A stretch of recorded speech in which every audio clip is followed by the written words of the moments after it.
All right, so we're not going to pretend that everybody doesn't want to get rich. And by rich, I mean very comfortable. You don't have to worry about money. You can go about your life, do whatever you want, and money is not at the top of your mind.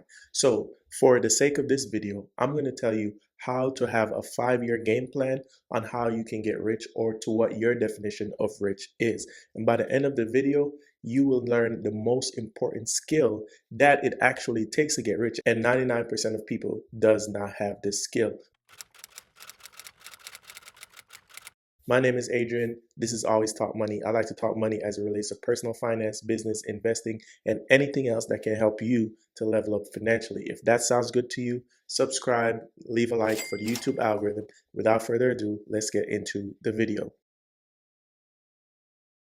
So I'm going to break down what you need to do year by year on this 5-year game plan to getting rich or to getting to whatever your definition of rich is. So in year one, you want to create a wealth vision.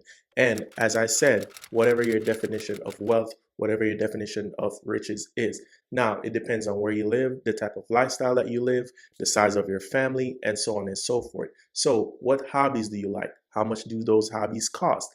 Where do you live? Do you want to live in a different neighborhood? Do you want to stay in your current neighborhood? What type of house do you like? Do you want a house on the beach? Do you want a house on a big farm? Do you just want a regular middle class American house? All of this has to be in your wealth vision because you cannot just go out and say, okay, I'm going to be rich when you don't know exactly how much money you need and what you're trying to pay for. Your why is very important. My wealth vision is going to be different from your wealth vision. I know the type of lifestyle that I want to live, and it's going to be different from what your lifestyle is. So to create your wealth vision, you have to write all these things down that are very important to you. And if you're married, you have a partner, you have to write that down in congruence with your partner, because even in a partnership, two different people can want two different things. Your wife might want this type of house, you might like this type of house, and that's where compromise comes in.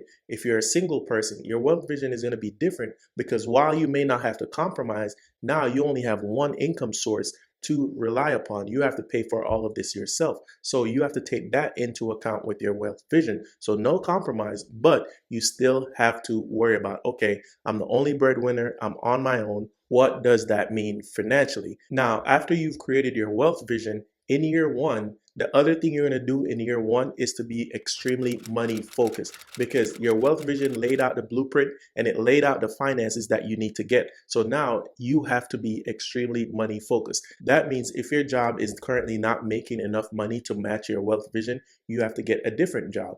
If you don't have enough sources of income to match your wealth vision, you have to get more sources of income. If your wealth vision calls for you to only work 40 hours a week, well, guess what? You have to figure out a way, money focused wise, how to make that work on 40 hours a week. If you want to do a 5-hour work week, shout out to Tim Ferriss, then you have to be extremely money focused to get that to come to fruition. Now, a lot of people are going to be there and they're going to be doubting themselves. They're going to be like, this is impossible. This is not realistic. But guess what? Realistic is for average people. If you want to become above average, if you're a part of this channel, I want you to become above average. And above average basically means that you create the life that you want. It doesn't necessarily mean you're going to be a millionaire, you're going to be a billionaire, but it means that every single day that you wake up, you are choosing to live life on your terms, especially financially. So you have to be extremely money focused. If you're going to go to the college route, get a degree that's going to get you the most amount of money in the shortest amount of time to match your wealth vision. If you're going to go the entrepreneurial route,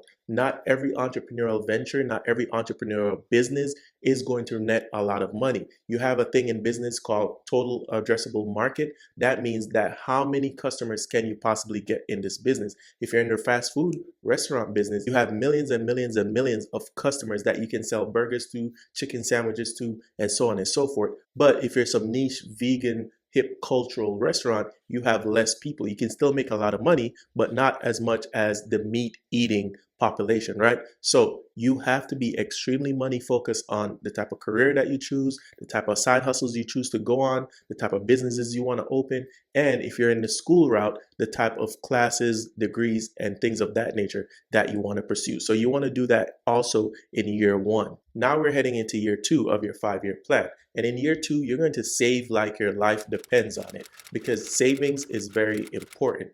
Having a budget is very important. Having emergency funds, because life is going to happen. You're on this path you are going to be hit with emergencies. You are going to be sideswiped with things that you didn't expect to have. So you're going to save like your life depends upon it. My personal recommendation and what I try to do is to save at least 50% of my income. That way I know whatever happens, I'm always covered. Because regardless of what your wealth vision looks like, you don't want to work forever, right? Because you might have a job that you can have your ideal life with, but how much time do you have to actually do that job? You're going to get older. You're going to get more tired. Your life is going to get more eclectic. You're going to have grandkids, kids. You're going to have a spouse. You're going to have all types of things, hobbies that you might want to do. So you cannot rely on the fact that you always have to have active income.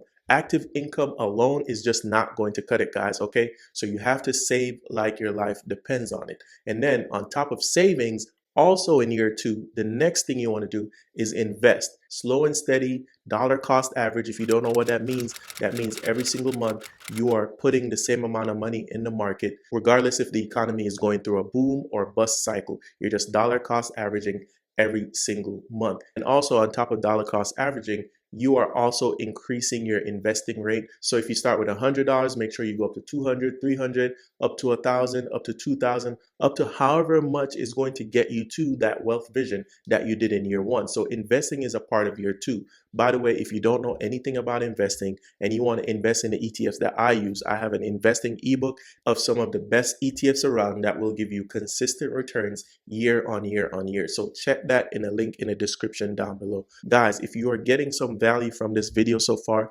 please leave a like for the YouTube algorithm, subscribe to the channel, become part of the family. We make new videos like this every single week to help you level up financially and live your ideal life. So please subscribe. Now we're on to year three. And in year three, what you're going to do is you're going to focus on getting out of debt. You have to get out of debt, guys. I don't know how many times I have to repeat this, because while you're paying interest rates on your credit cards, your personal loans, your car loans, you are losing money. So all the investing that you have started to do in year two, it's going to be difficult to maintain consistent returns to build your wealth if you are not getting out of debt. So year three is when I want you to focus on getting out of debt. That means paying off your car loans, paying off your student loans, paying off your credit cards, and whatever else type of consumer debt that you need to get out of. Your mortgage, you can leave that for year five or until you reach to the top and pinnacle of your wealth vision. But all consumer debt by the year three, you need to start to get out of debt. By the way, again, link in the description down below. I have a debt management ebook that will help you to get out of debt even faster. So go ahead and check that out. Now, also in year three, after you get out of debt, consumer debt, bad debt, all that good stuff, in year three, you want to be the apex predator in your industry. What do I mean by that? It means whatever job and money focus that you chose in year one, now is the time in year three for you to be getting into the top 1% of that industry. Why is that important? It's important because you are going to be maxing out whatever income you have. So if you chose to be a software engineer, you should be striving in year three to be the best software engineer in your company, in your industry, in your field. If you chose to be a businessman, you should be scaling your business to making sure you're making more money year on year on year. If you're using a franchising model, you want to make sure you have the best franchise. Whatever it is that you have chosen to be your money focused and to be your main source of income by year three, if you want to get rich in 5 years, you want to be the top of your industry. The top of the industry gets the most opportunities. The top of the industry gets headhunted by other industries to be like, John over there, he's really a killer. He's really bringing in real numbers. We need to get him on our team. And that's where you get to negotiate bigger deals for yourself. So you can take your salary from, let's say, 150 to 300 in a snap of a finger because you are the top of your industry. The next thing you want to do in year three is to surround yourself with people who are going in the direction that you are going with. Find a mastermind, find a network, find a group of brothers that will help you to push and push and push, because this is not an average road that you are traveling, right? You are trying to get rich in 5 years, which means you have to be around the best of the best, because iron sharpens iron. I know you hear me say that all the time because it's absolutely true. So if you are wanting to be the best software engineer, the best doctor, the best lawyer, the best content creator, YouTube, whatever, the best businessman, entrepreneur, whatever it is, you have to have a mastermind, a network of people who are going to push you, because once you're around those people, you're going to develop a competitive edge. You're going to be like, I'm not going to let John out earn me. I'm not going to let John outsmart me. I'm not going to let him get all the best opportunities to go ahead. And it might sound like a bad thing, but it's really friendly competition. So that's the last thing you're going to focus on in year 3 of your 5-year journey to getting rich. Now, in year 4, you only have to do one new thing, and that is practice delayed gratification. Practice extreme delayed gratification. Because by this point, you're 4 years into the journey and you're starting to see a lot of progress, right? But it might not be exactly where you want it to be. But success compounds not in a linear way, it's exponential, right? And so you have to keep practicing delayed gratification and keep repeating all the things that you've done from year 1 through year 4 without missing a beat. Wake up every morning at the same time that you did in year 1. Be around the same people.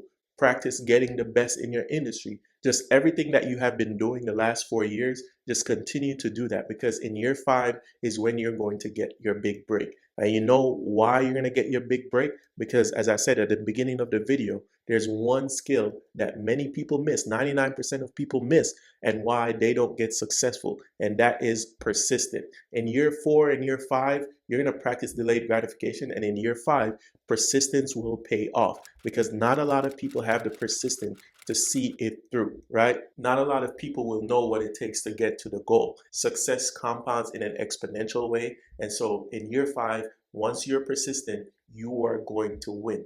This 5-year blueprint can apply to anything, right? And if you want to be successful, you can follow these steps step by step by step into any domain or field or anything you want to be successful at, and you will win. And I'm telling you, getting rich quick is 5 years, because most people take 30 years to get rich. And I can teach you how to get rich in 30 years. But if you want to get rich in 5 years, follow this blueprint and let me know how you get on 5 years from now. Let me know in the comments down below what you thought of this video. Leave a like for the video, subscribe, become part of the channel.